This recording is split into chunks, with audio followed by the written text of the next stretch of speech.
po tayo sa panibago nating vlog. Ito po, dito po tayo sa Growmore 2530 foliar fertilizer po. Flowering fruit development formula po siya. Ito po ay pwede natin gamitin sa lahat ng gulay, palay po. Yung nitrogen po niya is 20. Ang phosphorus po niya ay 5. Saka yung potassium po niya ay 30. Ito po ay flowering fruit development formula. Ayan po, pwede nyo po itong gamitin sa lahat ng pananim po, gulay, palay. Ayan po. Ito po yung Growmore 2530. Mainam po itong gamitin. Pag continuous po yung mga pananim natin na mamubunga, ito po ang mas magandang gamitin po. Yung mga gulay na continuous po mamumunga, yung tuloy-tuloy po. Ito po ang gamitin po.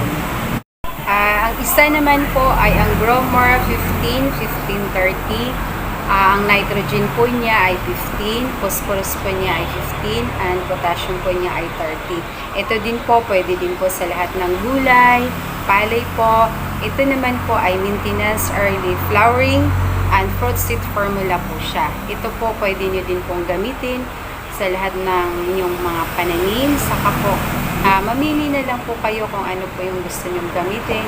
Lahat po ipapakita ko po sa inyo at bahala na po kayo mag-decide kung ano po yung gagamitin po nyo dito sa mga pinapakita.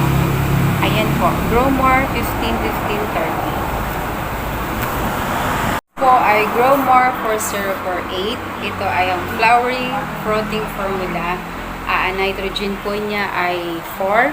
Ang phosphorus po niya ay 0. Ang potassium po niya ay 40. Ito ay flowering fruit formula po. Pwede din po natin gamitin sa lahat ng pananim, magulay, mapalay, saka po.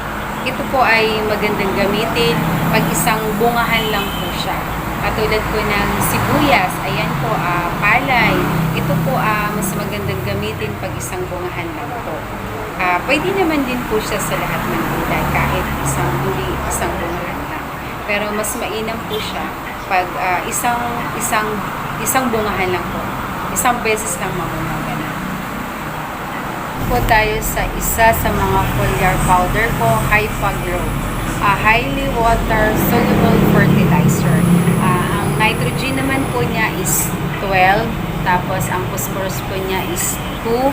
And ang potassium po niya, mas mataas po yung potassium po niya kumpara sa iba.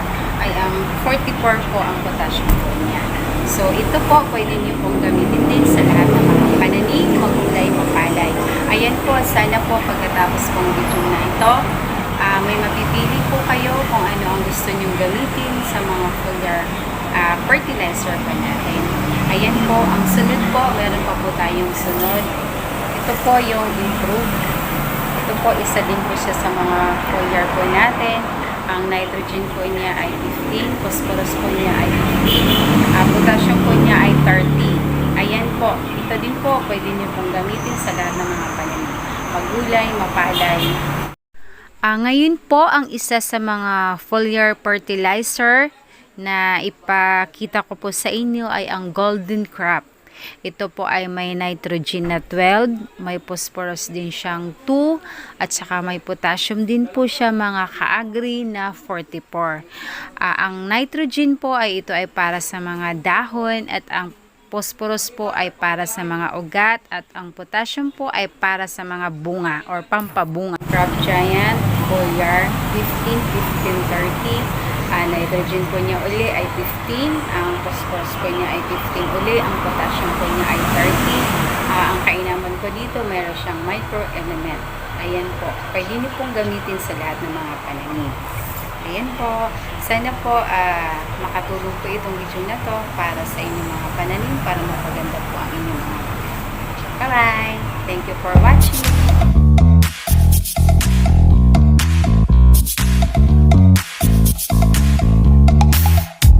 You show up thirsty, staring at me like I can do something for you.